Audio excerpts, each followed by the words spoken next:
Detroit is the latest in a growing number of cities around the country and the world to receive a sculpture known as Homeless Jesus. It's Jesus on a park bench and is now in place in front of the Catholic Church across from the Renaissance Center.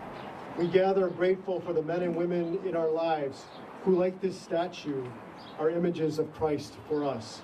The brass work depicting Jesus as a homeless man was unveiled and dedicated yesterday at St. Peter and Paul Jesuit Church. You could just feel kind of a stunned reaction in the crowd. A hush came over them.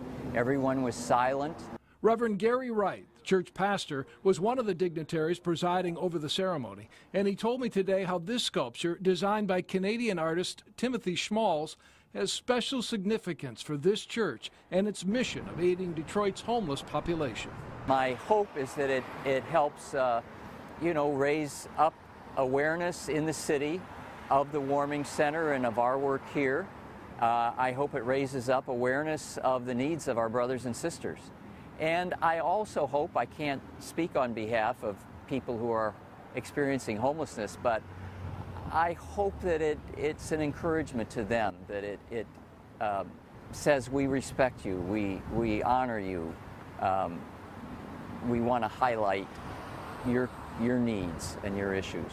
Someone has already placed a rose at the feet of Jesus, which draws the eye to the marks of his crucifixion. He identifies himself with the most needy and vulnerable, and I think that's what the statue is trying to convey, that message, and it's a message for our times.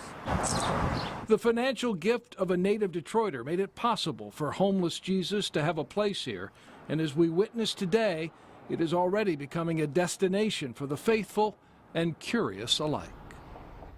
Sculpture has generated some controversy. Some feel it's not an appropriate depiction of Jesus, but as Pastor Wright told me, it's art and designed to make people think and reflect. And after all, this is a man who was persecuted and crucified, and we've certainly seen that displayed in art throughout the years as well. Already drawing people to it. It is. And we're discussing it, which that's the point. It is indeed. All right, thanks. Coming up next.